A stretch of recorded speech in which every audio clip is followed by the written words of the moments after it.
Hello, welcome to Cards of the Week. I am Bayasan, And I'm the Night Shadow. and we're here with the Cards of the Day for this last week. There is three series this time, not the predicted two series. Now along with Sao and Aramasu, we also have Kantai cards, and I guess we'll just go ahead and start with the first cards.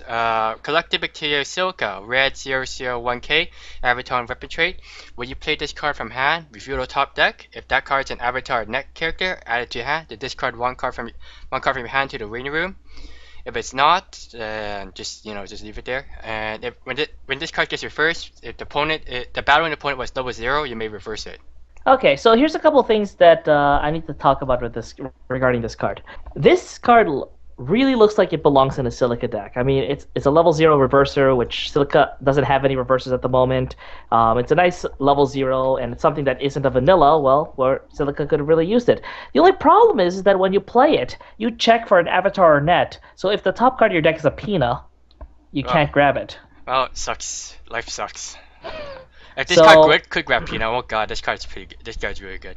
yeah, I mean, I like it. To me, it's just slightly a waste that it doesn't target dragons. However, since the Sao meta is now going away from the Accelerate build that's pushing for a level 3 leaf as early as possible and now going towards a more stable build, this card will be more helpful than the Lisbeth, just because the Accelerate won't be used as much, and so, well, if you're not going to use it, you might as well just hand filter. Yeah, hand filter's always good. Not sure about that early in the game, but I mean, like during the progress of the game, it'll always be useful no matter what. Unlike Elizabeth, where you have to accelerate to actually make full use of it. To be fair, it is 500 power more than Silica. But the thing is that Silica can easily be buffed by Pina, which Pina can use to save Silica. That you can just bond the Pina back, and you have suiciders all which day. is which is the kind of the sick thing about it. It's like, oh, I have two penis in the back. We have a mono suicider. Good luck. Yeah, it's if your opponent's playing a Silica deck, it's something that you're gonna be losing a lot to. Yeah, at least at level 0. As soon as they hit level 1, I doubt this will be too much of an issue anymore. Yeah, of course. Just let it die at that point. All right. So our second card is Angry Shinon. There's a blue character. Level 1 cost 1,000 power. The avatar and weapon traits. This is a 2k backup, so a standard backup. Pay 1 and discard. And when you use this card's backup ability, take the top 3 cards of your deck and put them in the waiting room. It's a mill, basically. So Mm-hmm. will it actually see play over self-sacrifice? I earlier in the week I said so. Now I'm not 100% sure. Part of my reasoning for saying that earlier was that this basically allows you to have a sort of defensive edge when you're out of climaxes. But with this, how good the brainstorming is in Sal, you don't really need it. You don't really need that. And so what you're left with is a 2k backup that costs 1, and you'd rather use the Asuna backup because you'll never really have 2 or less than 2 Avatar or Net on the board. So, I don't know. If you're going to tech this in, I guess tech it as a 1-up. Otherwise, I would say no to this card. I mean, like I see it as a stand backup with an extra ability. The problem is that the extra ability can actually ruin you as well. Of course. I played my fair share of Little Busters before getting my hands on the Yuiko counter, so I'm familiar with how Komari can hurt you or help you. So, yeah. I see my fair share of this kind of card in Velvet Red and Rewrite. Well, Rewrite being a brainstorm event, but same thing. Yeah, but yet I think this is one of the few ones that are level 1. Yeah, this is the few that are level 1. The only one I could really think of on top of my head is Nanoha. So I guess it's okay. I guess it's fine. I don't know. Like, if you're gonna use it for the mill effect, I think you'd tech in 1 or 2. But because it's a 2k counter and 1500 counters essentially do the same thing, on top of that being a set that has 2k counter anyways, I don't think this is gonna see much play. I don't think I can see much play. Honestly, I think people just settle with Lifa. Well, yeah, but the Leaf is the level 2 one. I'm talking about level 1 counters. Yeah, I know, but you know what I mean. You don't really need to mill 3 cards off the top of the deck that early in the game, unless you're really fucking screwed. Not the language I'd use, but sure. Alright, next card, Shinkawa whatever. Shoichi. Shoichi. Red 00500 net character. and all your other weapon trait gains 500, and all your opponent front row character gains target. So this was the missing card. We weren't sure about how the front row can get all target. Does this make the level 3 death gun better? Yes. Much better? Much better. Just because now there's a confirmed way to get both front and back row. Although but that also means that, like the Rider deck in Fate Stay, your back row is pretty much locked on 2 cards. At least with the Rider deck had to have 2 of the same, while this one could be 1 of each, right? Yeah, that's basically. So at least there's that. Also the fact that this one's level 0 and the other one's level 2, while the Rider one is what, level 1, is it? Zeros. They're both zeros. They're both zeros? Okay, yeah, that's right. That being said, it's okay. Definitely more fit to be in a Def Gun deck. Actually, it has to be in a Def Gun deck. Of course. It makes that original Suicide in the TD infinitely better, because now you don't have to worry about targeting and all that other stuff anymore. Yeah, so you can just reduce somebody else's level so that you can have some fun with it. Yeah, this card is really solid. Obviously only meant for the Def Gun deck, but other than that, that's all it is good for. All right, so moving on. Red player, Death Gun. This is 0/0, 3500 power with the avatar and weapon traits. At the start of your draw phase, deal 1 damage to yourself. This damage can be cancelled. What? This damage can be... Oh shit, this damage can be cancelled. Well, it's damage to yourself, so anytime it's damage, No, I'm thinking... For a second, I thought it'd be like similar to the one that said there was one before that said to send to top deck to clock. Yeah, this one actually says deal 1 damage to yourself, so you can even cancel the damage you would receive. There is one major downside. If you're at the end game and this card happens to be on field, they could just side this and hope the end game on your own draw phase. But if you're playing this on the field, you're gonna ram it. Yeah, I know. No. There's always those random cases where they have an empty front row, and you really don't have a choice. Yeah, true. I guess so. One of the things regarding this card that's really interesting to me is that this card is not necessarily linked by the target stuff, so you can actually run this in a normal deck. And comparing this to Asuna Lays on the Sofa, it's actually really interesting. Asuna, I would say, has more play just because of the fact that you could check the trigger, and if it missed, so shall it be. Yeah. Well, it just hits your clock anyways. So in order to not take the damage, Asuna needs to have the top not be an event or a climax, while this one, for the damage not to hit, it needs to be a climax. So I think that what I was saying is that not that it replaces Asuna Lays on the Sofa, but that Death Gun supplements it as like a second 3500. Yeah, that's really the best way you can think of it. Just hope it doesn't live too long, and then you'll be like, yeah, okay, now I'm crashing this card. Yeah, just run 2 copies, I think. Alright, next card. Hunted Mobs with Everyone Elizabeth. Red 2/1/7k avatar and weapon trait. For every other avatar and net character you have, this gains 500, and when you declare a front attack, you pay the cost, which is 1 star. If you choose one of your opponent's character, that card loses 1 level till the end of this turn. This, to me, is actually a more interesting card than it first looks at. Sao tends to hit level 2 first between a lot of the decks that it faces, especially its good matchups. And playing this immediately on playing level 2 allows you to basically kill opposing level 1 with your level 0 reverser. On top of that, it's a solid 9,000 on play, so if you have a full field without supports. So I think this is actually a not bad card. The only problem that's limiting it is that 1, it's Lisbeth, and how many people like Lisbeth, and 2, it's red. Well, I wasn't going to say anything about the color, but okay. I mean, like, you can also use this as kind of a gimpy way of trying to side attack as well. Well, yeah, I guess, but you'd probably only want to do that late game. You don't want to do that earlier. Yeah, I know what you mean, but that's one option, but it feels kind of really out there if you're trying to do it that way. Yeah. Still. Yeah. All right. Not much else to say. Moving on. Choosing to fight Kirito. This is a level 1 cost 0, 5,000 power with the avatar and weapon traits. When this comes into play, this card gets X power, where X is 500 times the number of avatar and net characters you control. So if you have a full field, this comes into play as a 7,500. Standard Assassinator fare. Certainly a better attacking card than Kirito has had in the past. Sadly. Yeah, that's true. In terms of level 1 game, Kirito actually has almost nothing. That's because Kirito never stayed at level 1. He leveled up. Yeah, that's a good point. But either way, like Kirito's level 1 game sucks when to point out that this card is probably the best level 1 play besides obviously the 1/1 changing into the 2/2 marker. I don't honestly don't see this card getting any play anyways. No.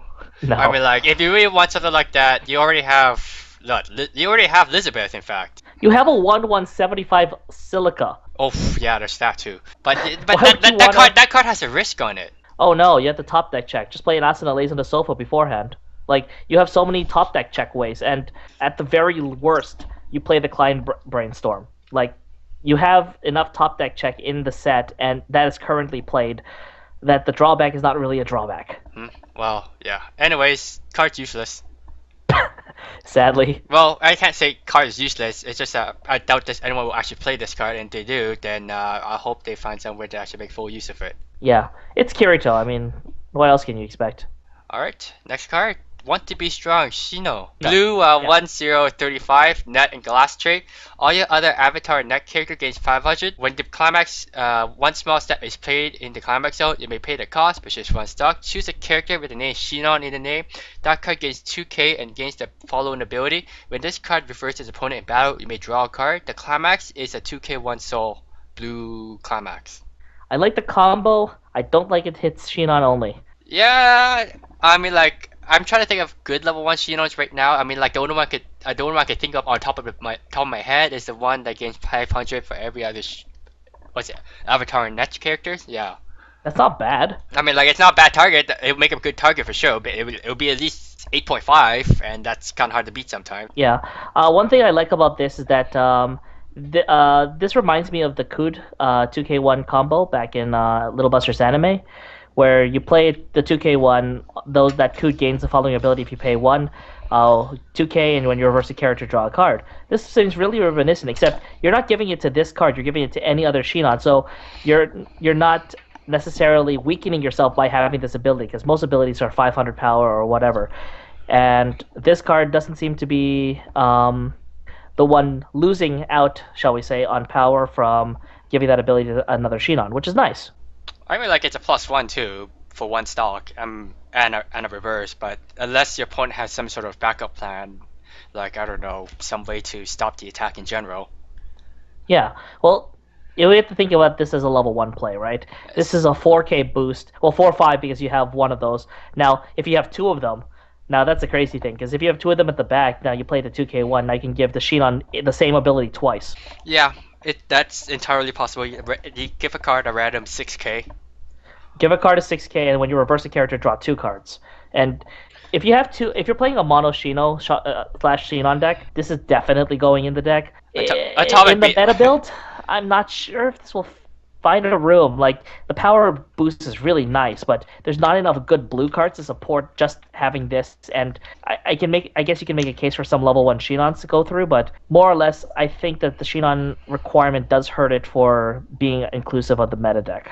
That is true. It's kind of hard. It'll be kind of hard to place it into a meta deck just because of the fact it has to target Shinon. That can become very restrictive at times. Especially that also means all the targets of whatever's coming out in this booster. All right. Speaking of which, Painful Memories Asuna. It's a yellow 0/0/1k power with avatar and weapon traits. All your other avatar and net characters gain 500 power, and you can rest this to give one of your Kirito characters 500 power. Wow, it's almost like Yui. It's an upgrade of Yui. Much better. I know what you mean. I'm like, I know it's better, but it's almost. I was like, oh my god, it's almost like Yui. Almost, except it can't give Asuna power, which kind of was the point of running the Yui decks, because you would be running Asuna at level 0, Asuna at level 1, maybe Kirito at level 2, but usually Asuna at level 2 and Asuna at level 3. Yeah, I played that deck. I found it incredibly boring. Well, what do you expect a romantic couple that's the main characters to be anything but boring, right? Granted, it's not Mahoka, but it is rather boring in retrospect to some of the other colorful characters, shall we say. Regardless, having a global 500 for Sal, something that you didn't really have before, is kind of nice. And the fact that you can give 500 to Kirito is not that relevant, but it's useful. It really goes down to the lineup of Kiritos that are actually attacking. Yeah. Could we see a resurgence of the 1/0 Kirito that gains 1,000 power in Character Encore if you have an Asuna? Well, it's possible. It'll become a 6k for hand Encore. Oh no, sorry. It's a 4/5. Sorry. No, If it was a it's 5/5. it becomes a 5/5, but Yeah. it'd still be 6k 65 on attack for at least one of them. Yeah, that's yeah. Could I we mean, see a resurgence of that? not sure. That's certainly an interesting thing to think about. Obviously, we'll require more testing and have to wait until the cards get here. But for now, it looks like this could breed out a different style of level ones where Kirito's actually attacking instead of defending. So, who knows? All right, I guess we'll just go to the next card. Beautiful avatar, Kirito. Blue. Ew. Yo, man, gotta love that avatar. No, but why does he have to have a girlish avatar? Like that's so wrong. No, man, we all go gay for him. Speak for yourself, please. Anyways, blue 111k avatar and weapon trait. Assist. All characters in front of this gains power X. X equals the number of assist cards with assists times by 500.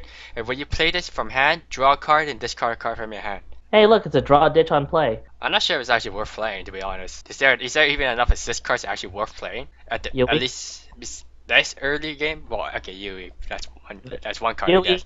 Well, here's the thing. Assists were kind of the main thing. I mean, like, if we're gonna run assist, right? The first assist I think of is Asuna's Married Life.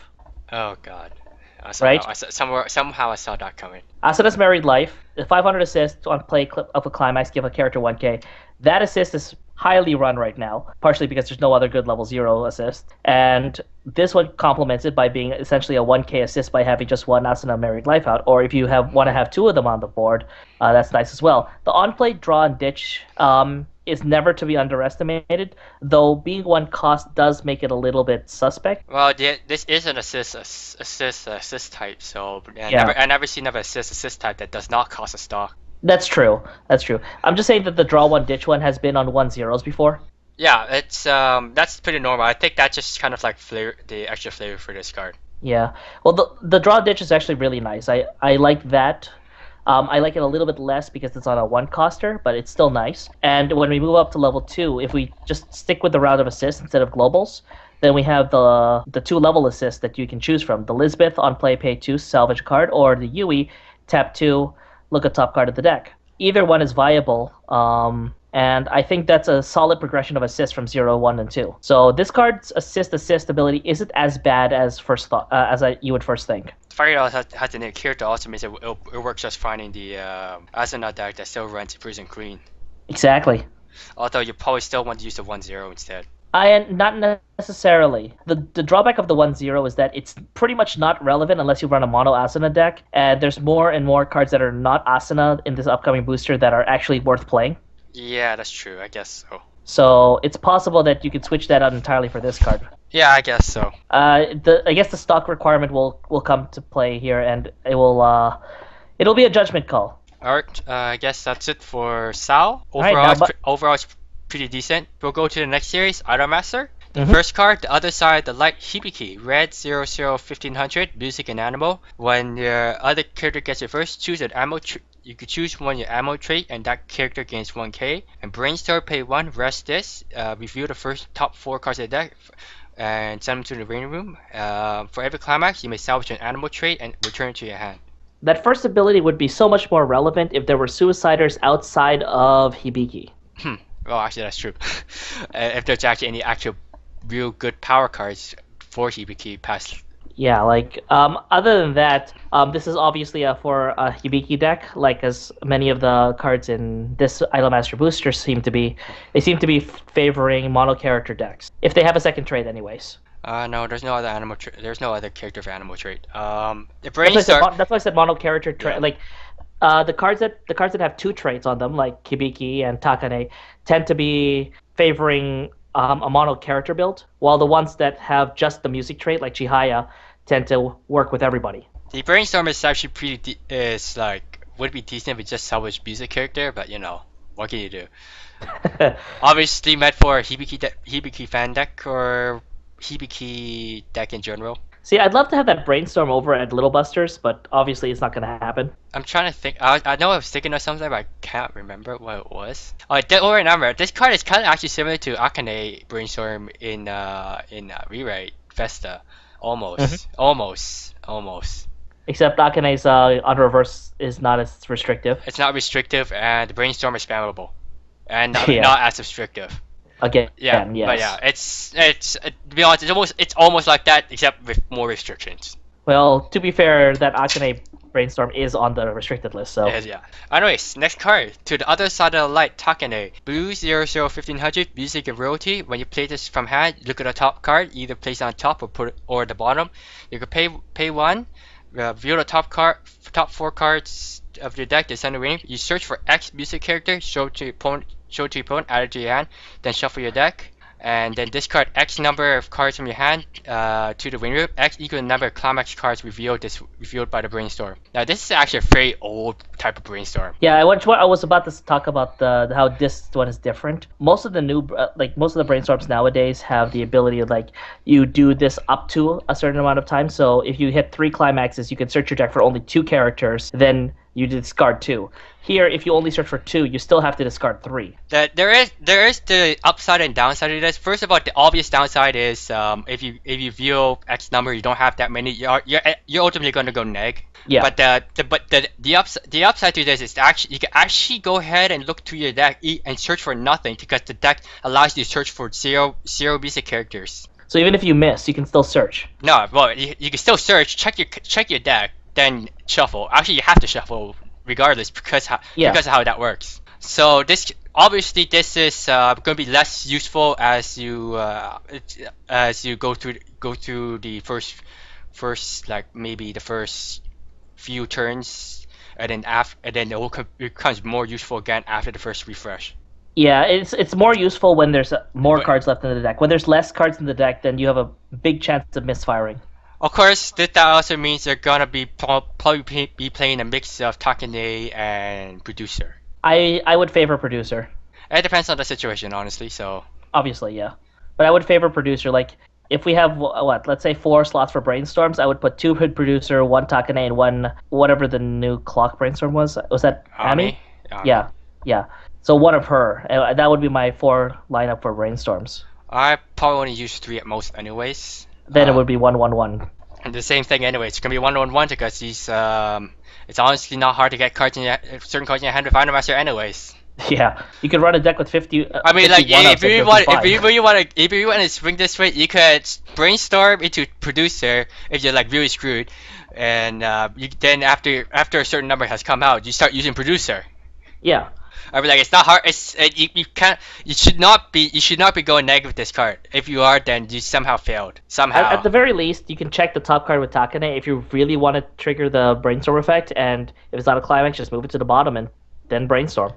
Actually, if it is a climax on top, I think you just leave it there and still use the brainstorm anyways. That's right. I said if it's not a climax on top. Yeah. Well. Anyways, it's a good card. I can see some decks run 1. Alright, next card. The other side of the light, Yayoi, 2/175, yellow character, music and frog. When you have 2 or more frog characters, this gains a soul and has clock encore. So it's basically a 70/75 2 soul card with clock encore. This looks a lot like my I-58 Kai, except slightly worse because it's clock encore and not hand encore. It depends on the situation, honestly, but yeah. Yeah, in general, I like hand encore at level 2 more than I like clock encore. It's hard to say if you actually you probably still use this as a fan deck anyways, but because Yayoi also has a 2/2/85 that gains a soul if you have 3 or more music character on the field. Wow, so you have a 3 soul attacker. They also have so Yayoi also has a 3 soul attacker. Sheesh. Wow. So yeah, you could tell that Yayoi is one of those soul rush pedal soul rush deck card. Yeah, actually it has to be deck. Did you just say? Just clarify for me this for a second. Did you just say pedo soul rush? Fine, you want to mock my English now, do you? No. That's not the point. I'm making fun at the fact that Yayoi is kind of pedal bait. I know that. So I actually kind of enjoy the fact that you actually mess up that word because it actually makes sense too. Anyways, I'm not sure if this card I'm not sure. I'm not sure if everyone actually used the clock encore. Actually, it depends on how badly they took damage that turn, I guess. Or how bad your hand is. If you don't have a choice, you kind of have to do it anyways. But yeah, it's a 2/1 2 soul attacker, limited frog. So this is going to be this is only gonna be in a Yayoi deck anyways. Yeah, maybe the odd Yori here or there, but most of the time, yeah. If it's Yayoi's, and I still think you'll probably use this card anyways because Yori doesn't really have a good level 2 game anyways. I think it's gonna be all Yayoi. So next card. Terminator go on stage Yori. Green 0025, music and dot trait. When you have one or less fewer other characters, all your other character gains 1500. I can think of a few cards that this card can go with. My bad. Let's see. As is a runner. Well, that's a given. You obviously want Makoto first, but this is easily the next best option. I mean, like, what's okay? If you can't get a level 133k on field, let's just make it 4k. The Kotori 4k. I was thinking more along the mommy one. Well, the mommy 135 is nice too. I couldn't remember what that character was, so that's why I didn't say it. Yeah, a level 15k definitely isn't easy to get over. Yeah. This card could easily be splashed into some decks, but obviously once you get few going, this card becomes useless. Yeah. You could even. I think the best part about this card is that you can even just put two of them in the front row and they're 4Ks. Yeah, I guess that's true. It's really nice. But honestly, other than that, I guess it's only really good as a really early gameplay. Maybe or a discard target for the upcoming level 3. Yep, or the discard card for the next level 3. The other side of the lot, Yori, green level 3, 2 cost 95, music and dot trait. When your other music card attacks, the discard gains 1k, and you can pay 1. This card determined to go on stage Yori from your hand to your waiting room. When this card refers to its opponent in battle, you may pay the cost. If you do, send that character to clock. And then when this card is front attack, you can look at the top, either leave it on top or send it to the waiting room. Okay, so out of the 3 finishers that are spoiled this week, I think this one is the best of the 3. Particularly because you have a defensive measure on it, you have attack power, the card that you have to discard is the easiest to splash, and the fact that you can use the clock kick on both turns is just amazing. On top of that, you could just combo this with any of the counters during your opponent's turn, like, I don't know, fighting Jupiter, for example, and just make it tough enough to get to basically have what's the word I'm looking for? Make it hard to get over during your opponent's turn. It even works in the Yori fan deck because the level assist is Yori, so. It's funny because there's also a Yayoi level support as well. Mm-hmm.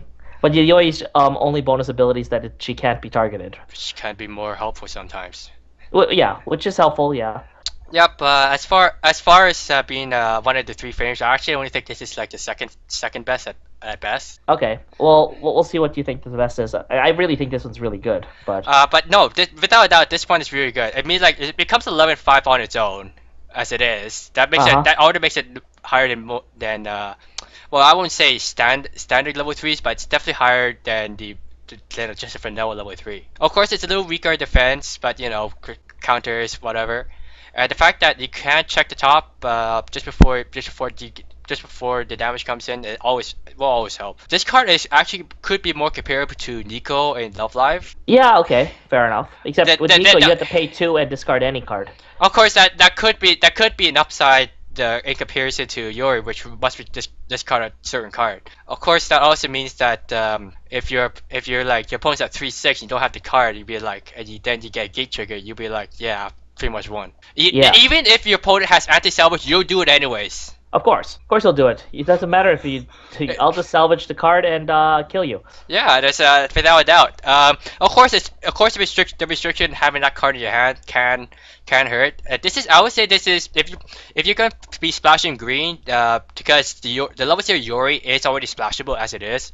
Yeah. There's no reason to not run at least one. Well, I see. One of the tricks to this card is that you don't actually want to run this in multiples. You don't want to have like 2 or 3 out on the board because it's actually harder to pull off the combo that way. Instead, you only want to. You'll probably only run 1 anyways, unless you run like 4 of the level 0s in the first place. I think you're gonna run 3 of the level 0 and 2 of the level 3. I think you'll probably just stay limited to 1 because because of the limitation of his clock kick. To be fair, it's not a climax combo clock kick. right? I know, but the fact that it has to discard one certain card makes it slightly limited than the usual. But you were just saying like a little while ago when we are talking about Takane and Producer that Idol Yes, Master's the kind of set that you can grab yeah, but anything. I mean, yes, that's true. But how you can grab cards during your opponent's turn? You brainstormed for multiples beforehand. What if you can't? That's rather oddly specific and assumes that you didn't pull off anything like BK Maniac or even the worst case scenario present. Like, right? I know, but well, that's what I mean. That's what I mean. The time this card is defending, it's probably fighting a higher power character. That means you'd be using a counter, and then have to use the card again, the effect again, which is can really drain your hand pretty fast. To be fair, you're finishing the game anyways, and Idol Master likes to come into level 3 with 5 to 6 cards in hand, so I don't see it as a detriment. I don't see it that much of it as a issue, but it's always that case where you just cannot get that card to your hand. Yeah, that's true. It happens sometimes. But that's the only real upside that in comparison to Nico, where Nico doesn't really give a damn. It just costs one more stock. And Nico has access to the 3500 event counter, so that's a thing. Does it? Yeah, the 1135 blue event counter. So does this series as well. But Nico's 10k base. Yeah, there's an extra 500 does make a little bit of difference. I know. Yeah, I know. Especially when the max power of Nico reaches is what, 16,000 on defense and 22,000 on offense. Anyways, this card strong. If you're playing gonna be playing green, you'll probably take one of this and a couple of the zeros anyways. Yeah, I think it's a good card. Alright, we'll just go to the next card. The other side of the light, Mickey, red 3/10k, music and love. When you have two more music characters, this card gains hand encore, and when this card declares an attack, reveal the top deck. If that card's a music character, deal X to your opponent, X equal to the level of that character. Okay, so when this card was first spoiled, which was rather early into the spoiler season for Idolmaster, a lot of us at many different areas cried that this card was the most broken thing that they've ever seen. Dealing X damage on attack is rather good. Because the potential on that damage is astonishingly high. Yeah. Now here's the downside. Typical of Idolmaster decks run events, and even if we ignore the typical events, and let's say you're running the minimum number of zeros possible, which is 14 zeros and 8 climaxes means that you are going to misfire about half the time, because for every zero that you don't have in your hand, you typically are holding a non-zero or a climax or non-climax in your hand. So your hand and your stock is essentially eating up all these characters that you would be dealing damage with. Most of the time, this will misfire. So essentially, you're playing a 3/10k vanilla if it misfires that has hand encore if you have two other music characters. I mean, like, that's still passable, but just you kind of want a little bit more consistency in that burn damage. I would, yeah, that's true. I honestly, you do like the consistency in the burn damage. I say that if you're gonna be playing this card, it's gonna be either splashable, and if you can play this as your main card, you're gonna have to work around it. Yeah. A few cards would be like every single top deck checker. Yeah. You're gonna need that card for this card, and the easiest combo I can think of off the top of my head is the Cosmos combo with Yukiho, which lets you check the top 3 and then reorder it the way you want. Hey, is that a Yukiho being playable that I hear? It's one way to go. It's one way to go to make this card more useful.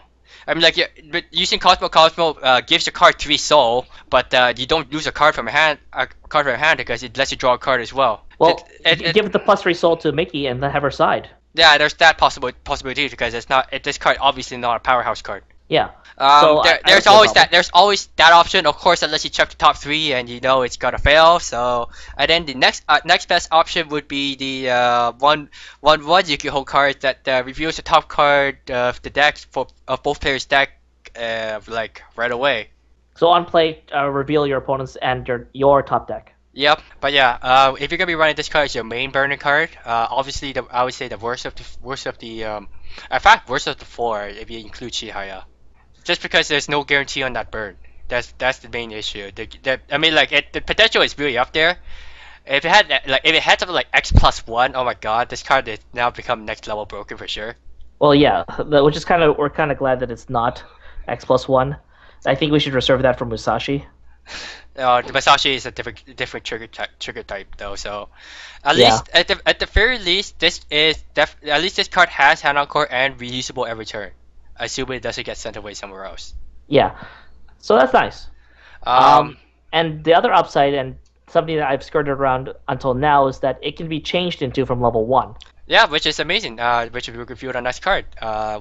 Be yourself, Mickey. Red 116K, music and love. When you have two more other characters with Mickey in the name, this card gains 1K. You may pay 1, discard a Climax from your hand, then send this card to clock. In the Climax, Fate of the World is played in the Climax zone. You may pay the cost if you choose. If you do, you could choose the level 3 Mickey from your hand and then play it where this card was before.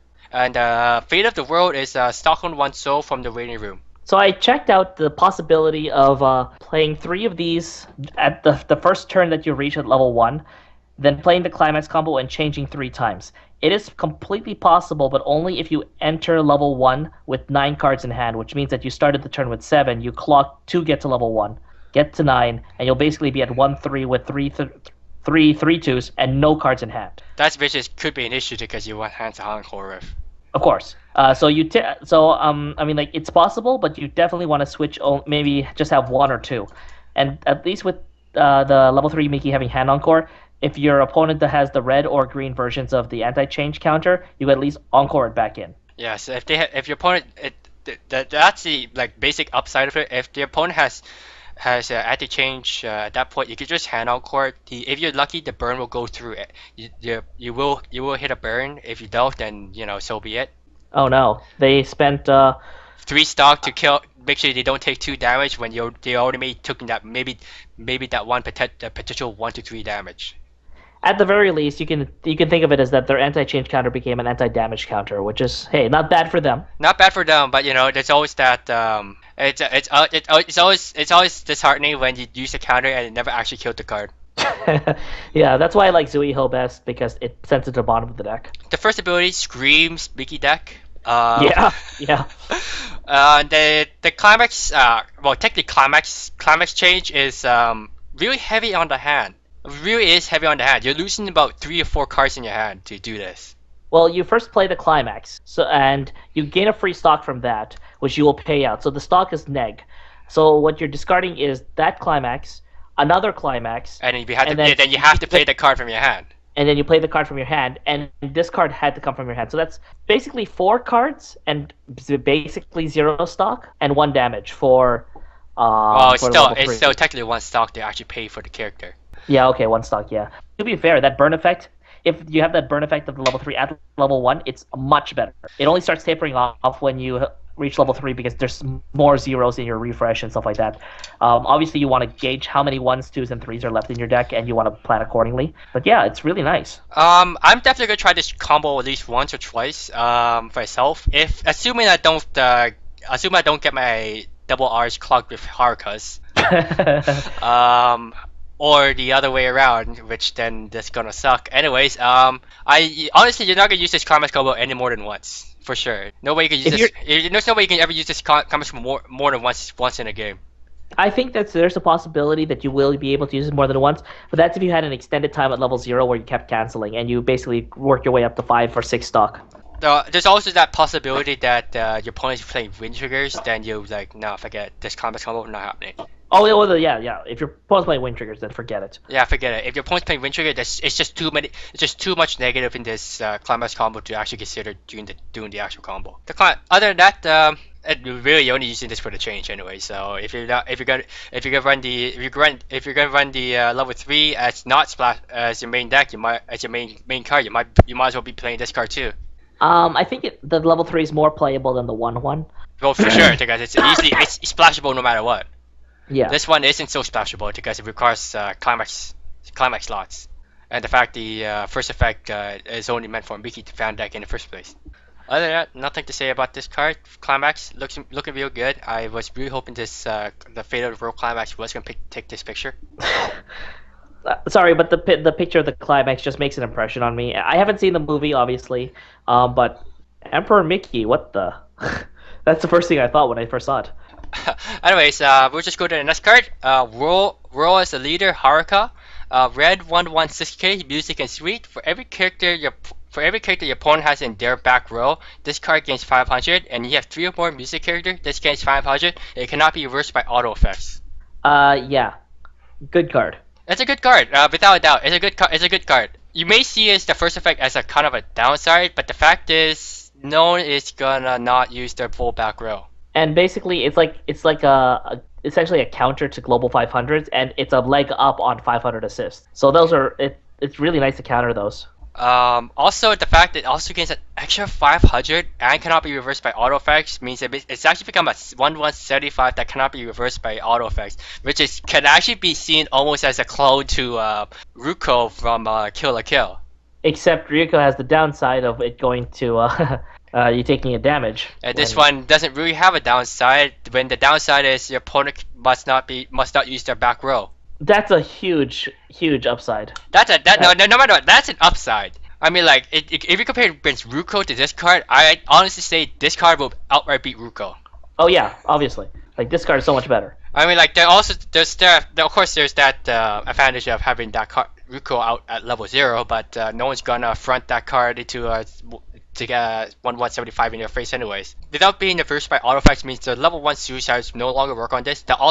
Which means that the off-time Makoto could be covering other cards. Yeah, so you can put this off to the side while you have the 1/0 I want Haruka on the left, the next 2 slots. Or whatever the card, or whatever your deck is running. Yeah. It's a good card. 1/1 red. It's a good 1/1 red card. And hey, it's a Haruka card that actually doesn't rely on being in a Haruka deck. That's really nice. It doesn't rely on being on a Haruka deck for sure. In fact, because this card's Haruka, that means this card can also get hand on core. Yeah. So yeah, there's a lot of upside to this card for sure. This card can, I would say, give you a lot of could give you a lot of advantage. It's really good. It could give you a lot of advantage. You don't want to run more than 3 though. You're not gonna run any more than 3. And you're probably gonna be running it mostly for as a discard of the next card.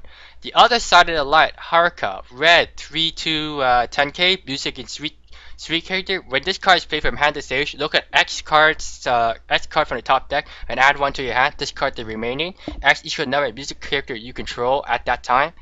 You could pay for this card rolls the leader Haruka from your hand to waiting room. When you play the Climax Nanocope Vital in your Climax zone, this card is in the front row. You pay the cost. If you do, all your character gains the following ability. When they declare an attack, they deal 1 damage to the opponents. And the Climax is a 1k1 comeback trigger.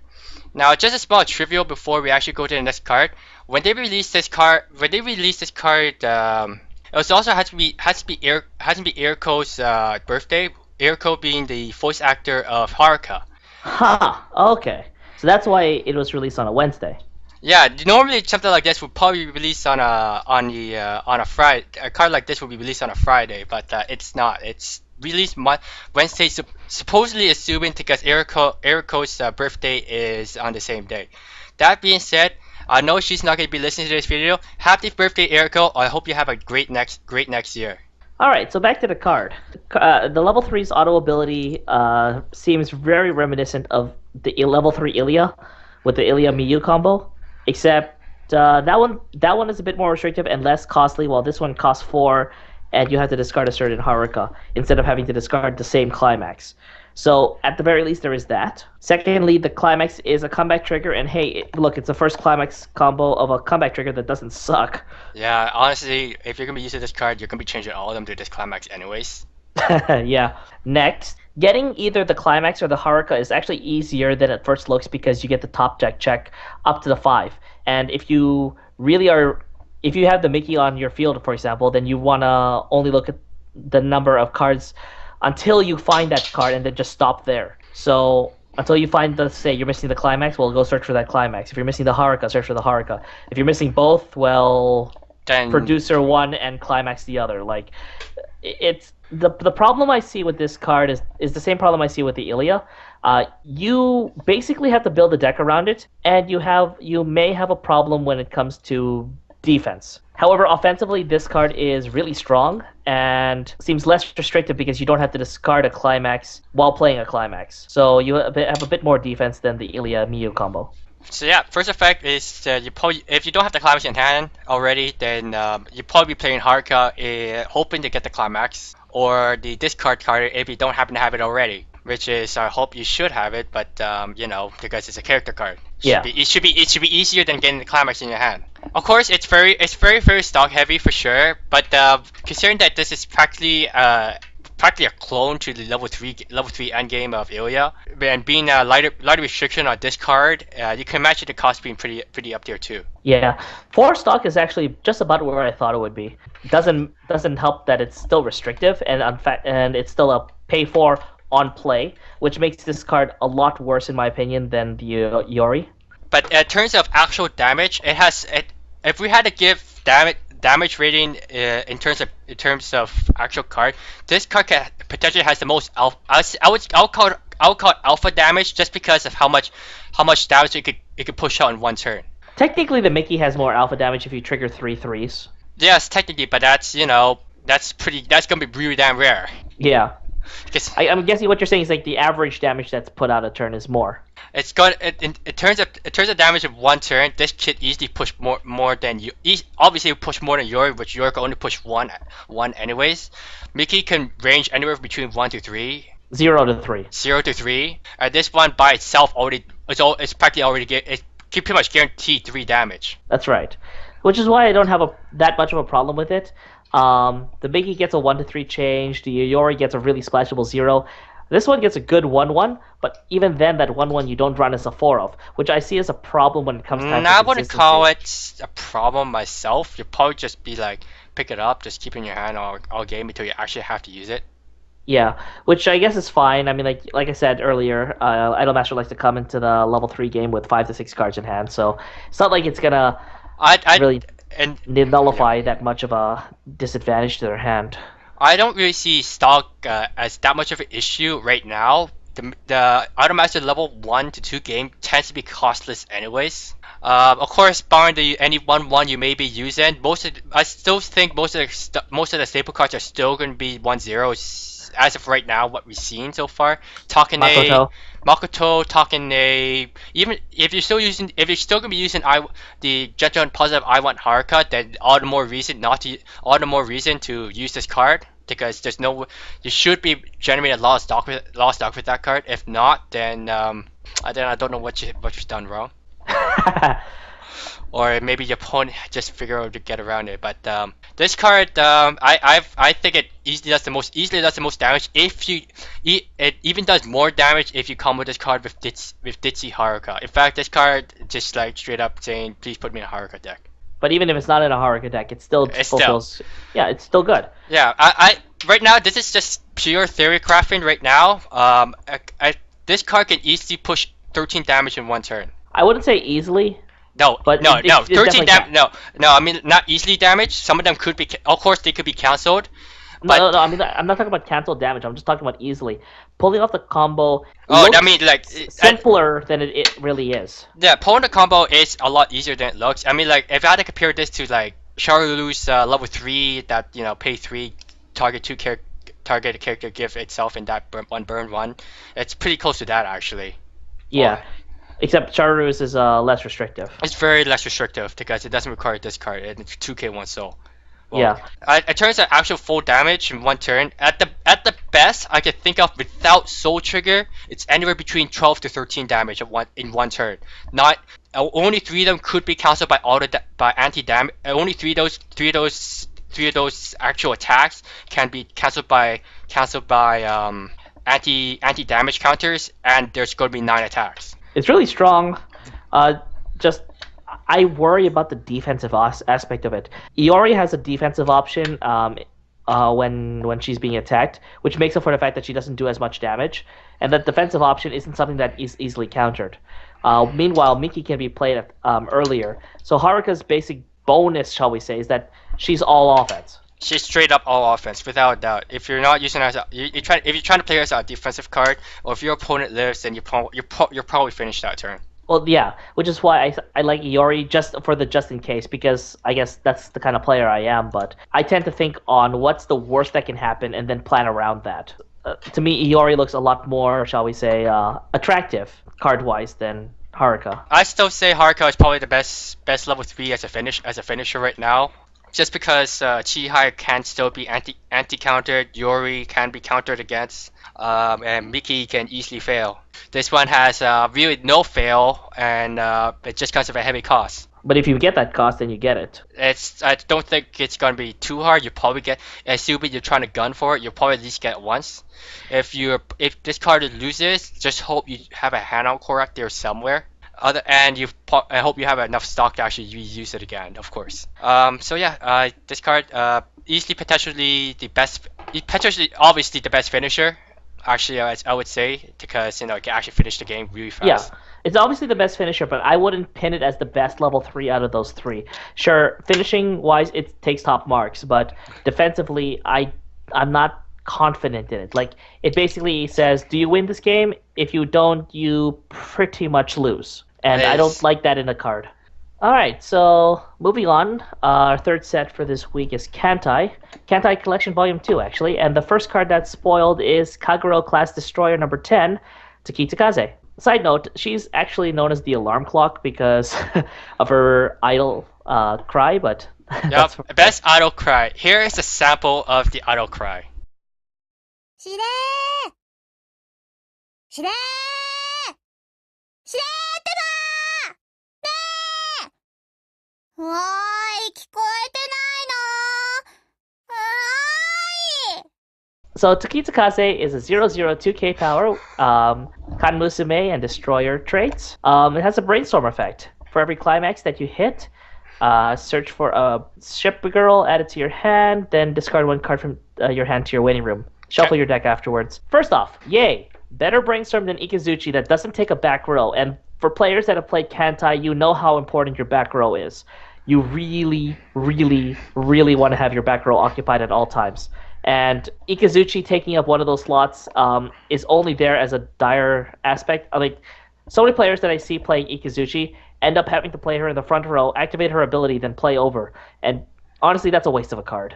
Honestly, every time I play against Kantai, whenever they use that card, yeah, that's exactly what I see all the time. If not, if it that's and this is assuming they don't have a full back row. Yeah. I'm assuming they have a full back row. If not, then they're like, oh, okay, we'll just keep it in the back. We'll just actually keep it in the back. But most of the time, that's what I see. And to me, just a waste. It's a major waste, especially with Kantai, where you have to be smart about your resources at 0 and 1, so you can push it level 2 and then finish the game at 3, which is slightly different than some of the other decks. So I can understand the incorrectness of going through the motions because Kantai plays differently than so many other sets. With that said, here's a brainstorm that doesn't take up a back row, is spammable, so you can get through your deck, which is another problem that Kantai had. There was no spammable brainstorm. We were even running the 1,000 assists to the back row during your opponent's turn, I mean, just so that you can on-play brainstorm. That's how bad it was in regards to needing to brainstorm through the deck. So if you were climax secured at the very beginning, there was no way to get through it except tough it out. And tough it out and fake out your opponent. Yeah, and now you have this. We have Tokitsukaze, which is a great way to just get through there. Obviously, the deck builds will slightly change a bit because you'll need a bit more stock, and the current deck builds are stock heavy, like Yahagi. So we'll have to see what comes out of this. But this being in the best color of Kantai and being a better brainstorm than Ikazuchi just makes this card infinitely more playable. I can see this in decks as a minimum 2 of. Every deck will be running at least 2. That's yeah, what I would say at least 2. Most Kantai decks don't even salvage, so if any card that goes in the clock or waiting room, it's considered card lost until next refresh.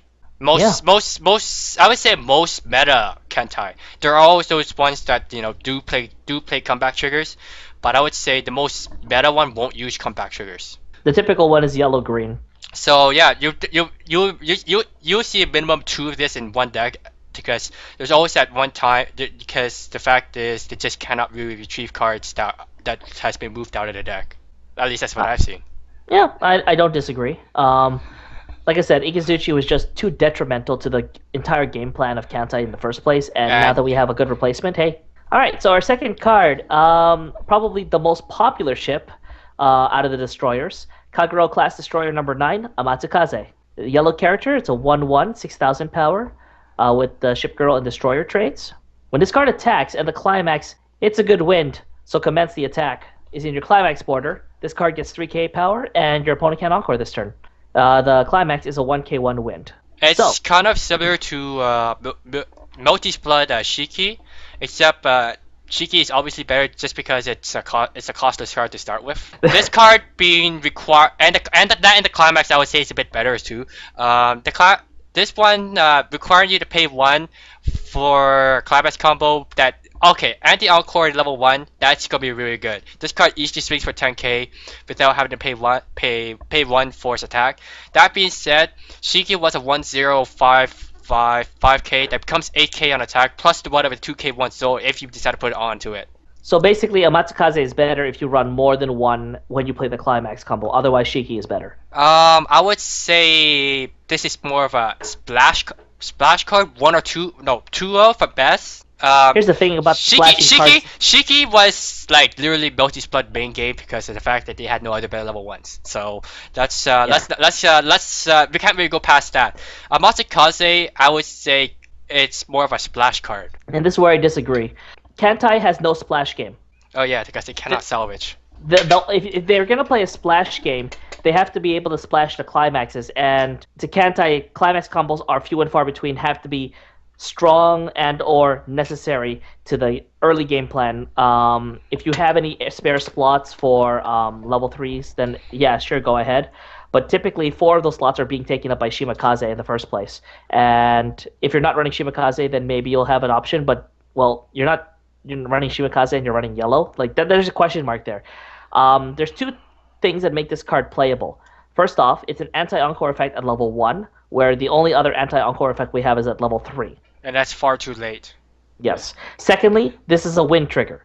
Win triggers are very helpful against certain matchups, particularly those that like to change. And this is essentially your 2nd, 3rd, 4th, and 5th anti-change card, because you typically don't want to run more than 1 Zuiho. Those are the 2 things that make this playable in my mind. So the way I compare it is that this card competes with Yahagi. Yahagi has the ability to burst power at the for the downside of only being able to do that on 1 slot. It combos well with Nohiro, which is obviously a combo that people are looking up to right now. I actually saw that back in September, but somewhere it died out, and then now it's coming back.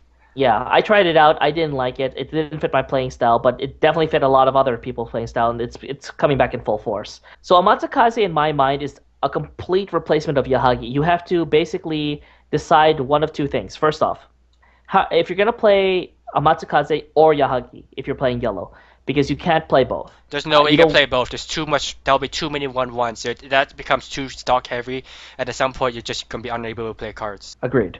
Secondly, Amatsukaze is a 1/1/6K. It needs support.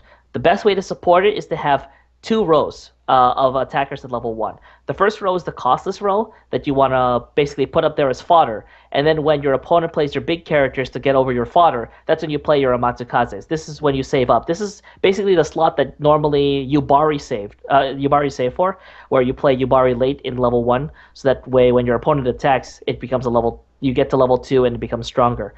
Amatsukaze will take that place, because Yubari is definitely falling out of favor at the moment. It definitely needs to be supported by good 1/0s like Shimakaze and Bep-chan. So all of that commences in, you have to build around Amatsukaze if you're going to run her. Just like you have to build around Yahagi if you're going to run her.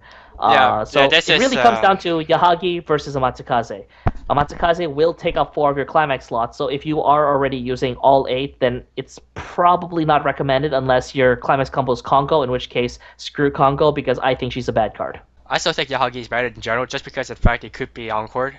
Yes, Yahagi's major upside is that it can clock Encore, and obviously the fact that they're both defending for 6k, you kind of want the Encore more than you want the anti-Encore. But to be fair, on offense, Amatsukaze is better. On defense, Yahagi's better. And there's also the fact that Yahagi effect, main power boosting effect, you could use it. Assuming you're not playing against Haruka or Yukiko, or well, with Yukiko, they're gonna tap your back row anyways because they got the new thing from Persona Q. So yeah, okay, that's for sure. And I forgot her name in Milky Home, so let's just leave it at that. I know someone who will kill, if he's listening, will kill me for forgetting the name. Kokoro. There we go. Yeah, I remember the name. Kokoro. That's the only time where Yahagi actually becomes a negative. Other than that, this card does in fact require the climax, and there's no way you can guarantee the climax every single turn. So that could be considered another downside to Amatsukaze. Amatsukaze could be considered a one turn play and kill the full field. See, when I was running my Little Busters deck, I was one of the first to advocate for running the 2-1 anti-Encore, but there were some upsides to that. First off, it was level 2, so you had time to wait for that Encore, and the fact that you could just splash 3 wind triggers into that because Little Busters is splashable. Secondly, the 2-1 came with a power boost on play. And then it just died at the end of the turn.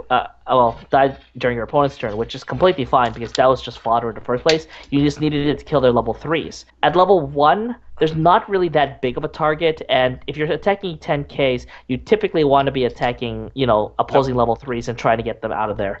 So Amatsukaze has more negatives going for it than its positives, but its positives are those that aren't typically seen at level 1. So it's a weighing, do you want to have that at level 1? It also depends on your local meta, I would say. If they're running a lot of Encore in the first place, then I would definitely try to splash this in if I could. Again, if you're gonna run, if you're gonna splash with Kantai, at the very least, find some way to salvage in that deck. Yeah, you really have to get a way to salvage if you're gonna try to play that card. And I mean also salvaging climaxes, which the only way to do so is Suzuya right now. So yeah, it's really hard to splash in Kantai, which is kind of why Kantai is not as broken as it first appears, because it's fairly predictable once you figure out what the cards are in their deck. All right, so let's move on. I think Amatsukaze got enough fanfare equal to her popularity. So we have Myoko-Class Heavy Cruiser number 1, Myoko Kai Ni. A blue character, level 2, cost 2, 7,500 power, with the Ship Girl and Heavy Cruiser traits. When you have 4 or more other Ship Girl characters, this card loses a level in your hand, so it can be played in the field at level 1. And if you control 2 or more characters with assist abilities, this card gains character discard Encore.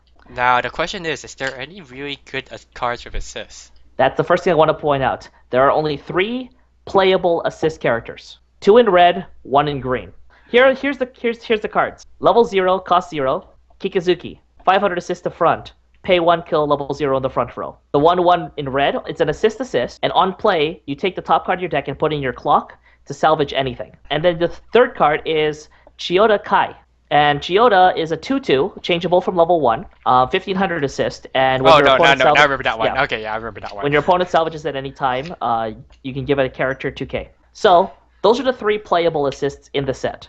I can't really say this card great, because the fact it's limited, the hand encore is limited to assist, and the fact is if it dies, you want that hand encore, considering its power level is really low for level 2. Yeah. The good news is it is a 2 soul for the turn it attacks. No, it's 2 soul every time. It's not just the turn it attacks. I know, that's what I mean. It's a 2 soul straight up on play, assuming you don't get anti-countered as well. Anti-change countered as well. So here's the thing I want to point out. This card is completely unplayable, and it's because of one card in the previous set. I-58 Kai is basically a 2 soul attacker for 2/1, 7,500 that's changeable from level 1. There is literally no reason to play Myoko Kaini because I-58 does the job 100% better and is in a better color. Oh yeah, you also don't need 2 assists to have the character Encore. You just need 2 ship girls. Myoko Kaini is definitely junk rare territory because everything that she can do, Goya does better. All I can say is this card's just probably a bit faster than Goya, but that's all I can say about it. That's assuming that you have a full field at level 1, which some Kantai decks don't want to do. Yeah, no, and the fact that you also need two assists already. That also means you lock up your back row with cards that's not Hatsukaze or, Yeah, see, that's the thing. Hatsukaze is not an assist. So you're basically not having that on the field or putting in the front row, which both cases are bad. If you have Hatsukaze in the front row, that means your opponent can do stuff to it and then start salvaging the next turn. And if you don't have it already, that means they can already start salvaging all they want. And that's like one of Kantai's main features, I would say. Not the main game, but main feature. Like, there is literally no way that card gets played. If you want anything like that, you have a better card in yellow. So yeah, honestly, I thought this card was bad, and obviously he thinks this card is bad. Who knows? Maybe there'll be some godlike assist card in this set that will come out. See, here's the thing. There is another assist character that is playable, but I wouldn't consider it good. It's a 1,000 assist at level 1, and it costs 0. But the drawback... you meant that? It's Jinsu, isn't it? Yeah, Jinsu. The drawback is that whenever you play a character, check top card. If it's a climax, it comes into play rested.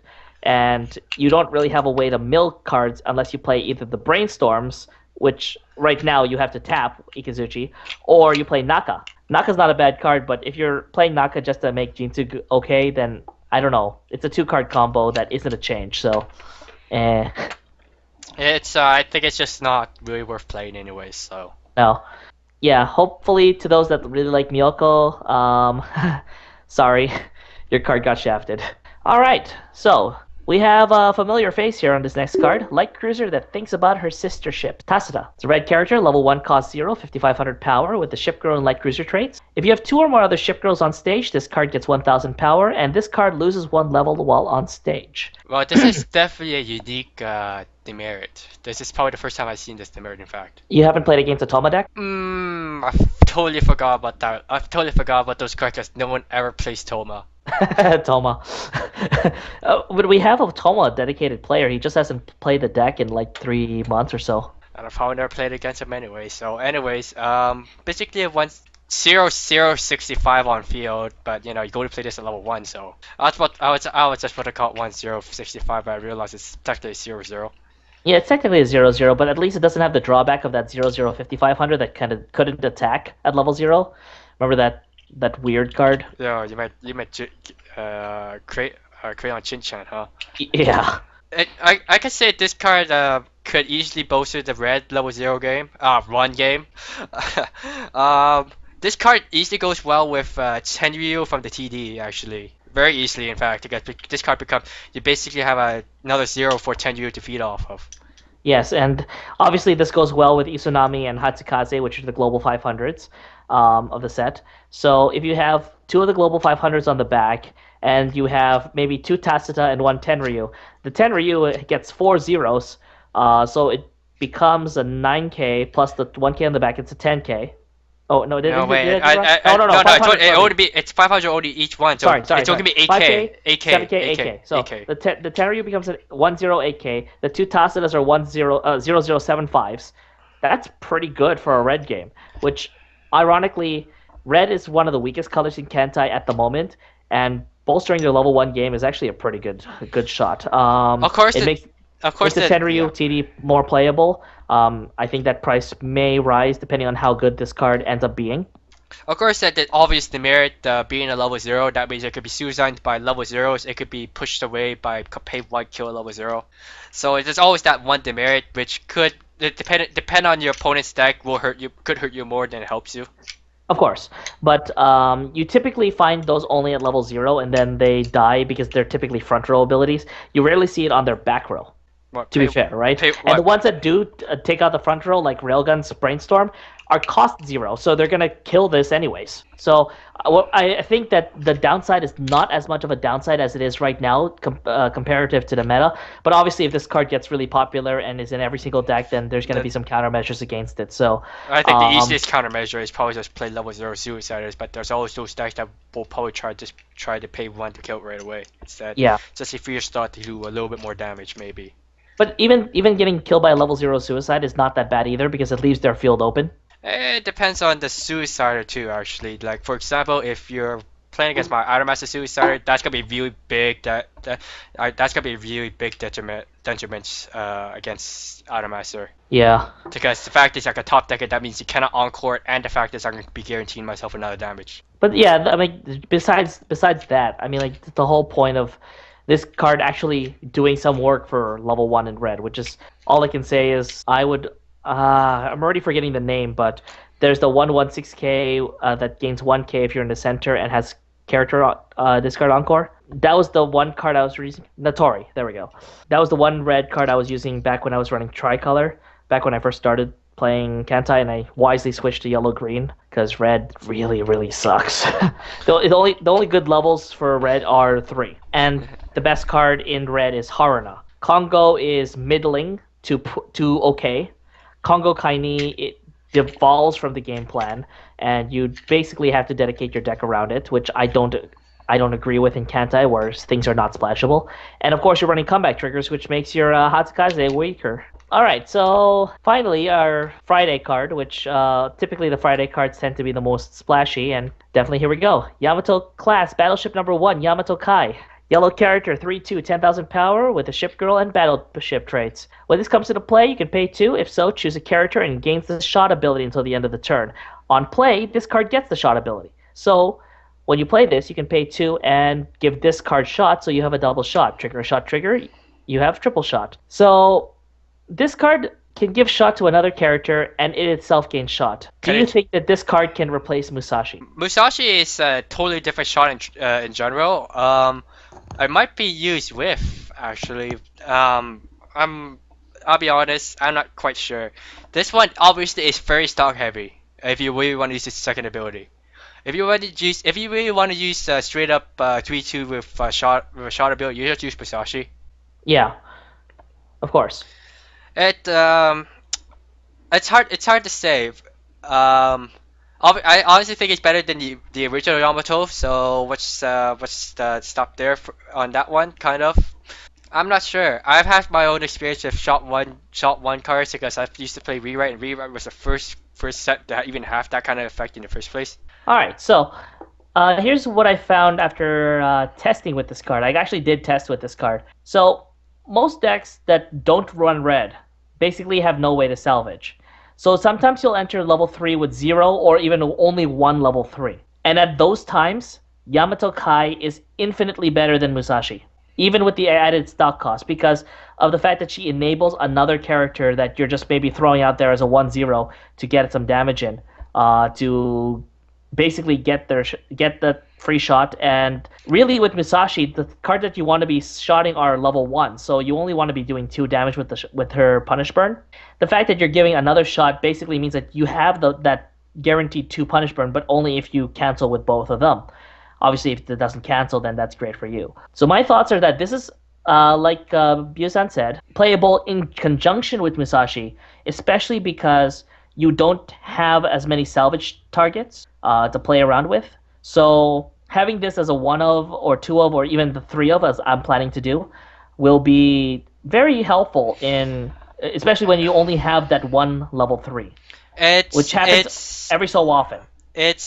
Let's say this card is good at doing continuous damage. It's gonna do some point of damage somewhere. Oh yeah, agreed. It's good. I like Musashi. Well, it could do like maybe 1 alpha damage. I'm just gonna call alpha damage just for the sake of calling either 2 damage or the possible only 1 damage.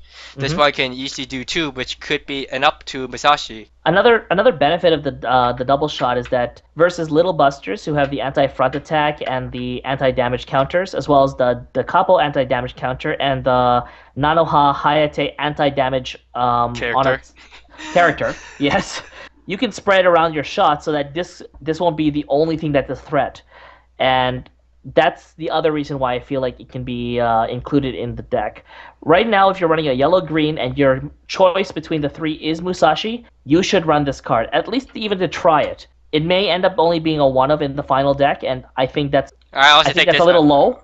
I think it's going to be 2 of most, to be honest. Yeah, I think it's going to be 2 of in the final count, but right now I want to run it as a 3 of, because it's just right now I'm running just so stock heavy just to use the effect over and over again. I think at some point you end up just playing as a 3-2 with a shot. Well, that's the whole point. I mean, like, you don't have to always use the shot effect every single time. I mean, like, if you have other level 3s, like for example you have Musashi's in hand, I think you want to play the Musashi instead of having to give another shot, excuse me. It would be nice to have Musashi and this card at the same time and happen to have the same stock, but that's so much stock just to give Musashi 2 shots at one time that may not cancel at all anyways.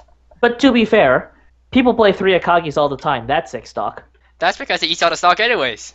Well, no, but they use up all their stock. I mean, like, that's what your endgame in Kantai typically is anyways. Use up all your stock unless you're playing a Tatsuta focus build, in which case you're trying to save all your stock, so you won't run as many level 3. So I digress here, but Yamato's obvious benefits are, well, obvious, and will go great in a burn-heavy deck that already has plenty of burn. Now, the question is, in my deck, I'm splashing red for Haruna, but I only have 5 red, so this is an easy takeout. But if you had enough red to support Haruna, would Haruna be better than Yamato Kai? Well, Haruna always has that chance to fail. That being said, there is a decent number of reveal the top deck, assuming you run Inazuma. Of course, not being able to build, if that top deck happens to be not a Climax, not a character, would make this card that much better. Haruna It's already guaranteed 1 damage, so that would be an upside against Yamato Kai. The way I see it is that I played like the reason I forced my deck to kind of squish in Haruna is because I asked myself, what is Musashi's kill range? And Musashi's kill range is typically 3-4 if I have a climax, or 3-5 if I don't. And how do I get someone from 3-0 to 3-5? Well, I have to burn them early on in damage, and I want to do that on play, not on attack, in case of anti-damage counters or stuff like that. So the best way to do that, obviously, was Haruna. Kirishima is another thing altogether, and I don't run enough level 2s for that. So Haruna was the best option there. Yamato Kai, if there's no anti-damage counters, is definitely the better option. If not, though, then I think Haruna is actually better. I think Haruna is better against a Little Buster matchup, against the Capo matchup if they're running the anti-damage, and against Nanoha if they're running the Hayate. Other than that, I think Yamato will be a better Haruna for decks that try to splash for Haruna. Now, if you're running heavier red, where you have the Kongo Haruna burn, Yamato can be thrown in as a one-off.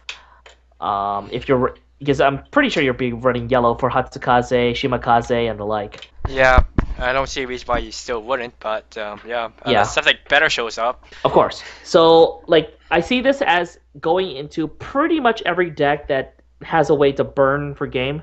The only deck I don't see this going in is a green-blue power build that focuses on Akagi at the end, and obviously you can kind of pull Yamato Kai into those kinds of decks, especially when there's no yellow. It's just too much. It's yellow, and it's just too much stock for Akagi in the first place. Yeah. So, yeah, that's my thoughts on it. That's my thoughts after playing with it for about a day. I got quite a number of games in, granted. I mean, just because it's one day. But yeah, this card is definitely a lot better than I first thought. When I was first spoiled, I actually thought it was bad. I only thought it was decent. I only thought it's decent at best, to be honest. Splashable card. But while playing with it, I think it's actually a little bit more than splashable. I think it has the potential to be your 3-0 to 3-4 kill range, to get Musashi into kill range, or to get Kongo into kill range, or to get your Akagi to do lethal damage. What it does for your level 3 game, especially if your opponent is heal heavy deck and you didn't manage to get off your anti-heal, or just they're at 3-0, this is a great way to just kickstart the whole damage party. So yeah, I believe that's it for cards of the week. Nope, one more. One more? There was one more? One more.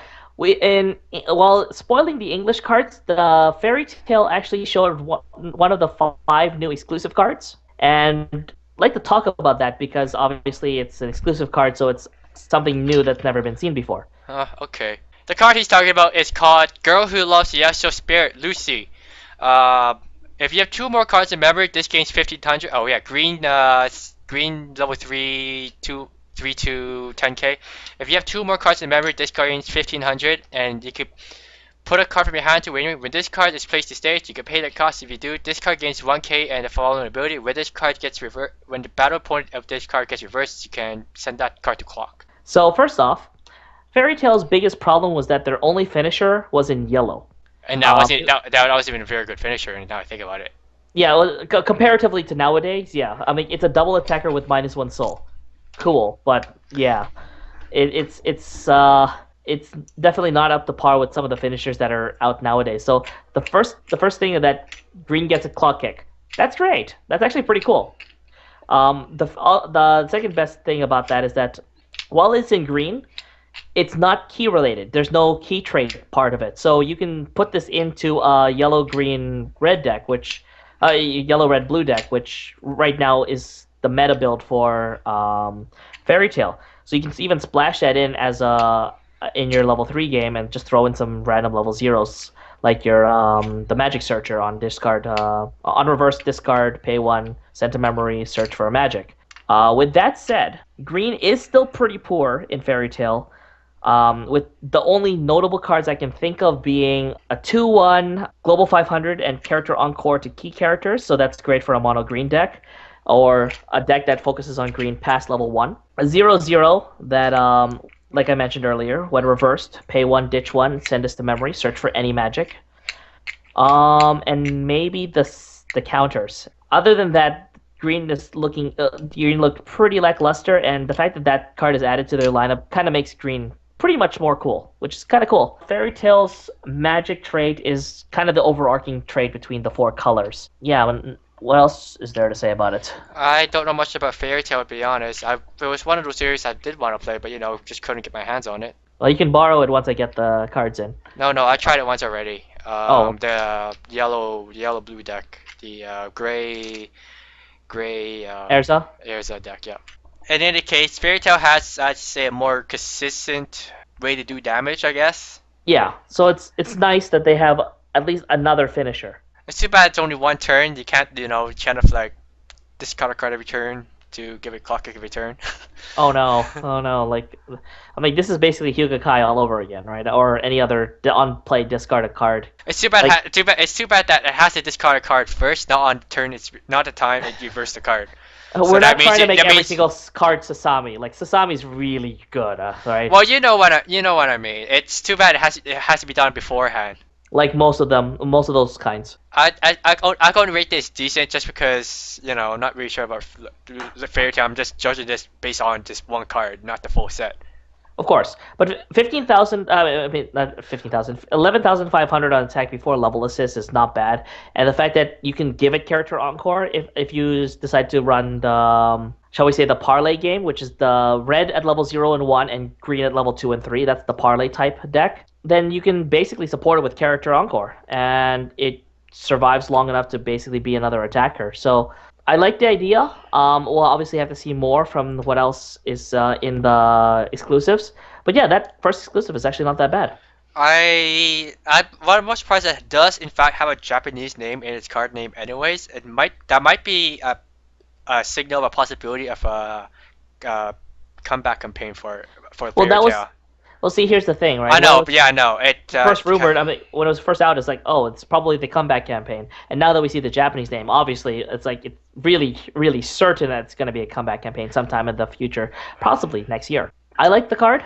I think Fairy Tail needed some sort of thing.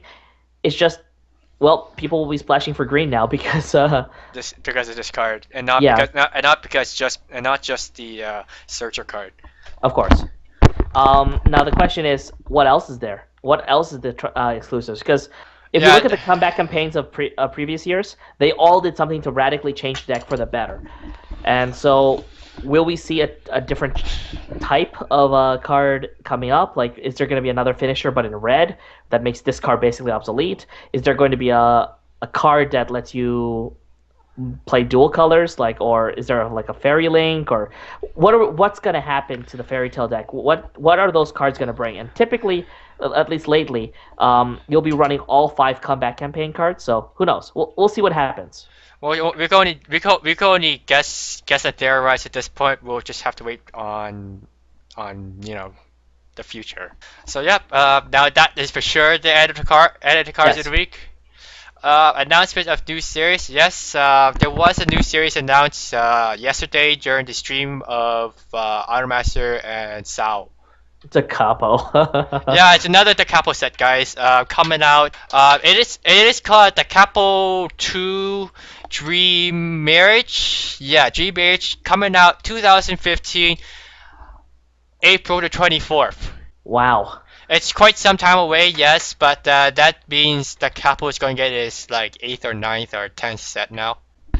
Yeah, let's just say the Capo's card list has just became that much bigger. We're not sure if this is a full booster or extra booster, so we can only just assume it's going to be a full booster right now. Though it does say the Capo 2 could just be an extra booster, because it didn't specifically say the Capo in general. It actually specifically said the Capo 2.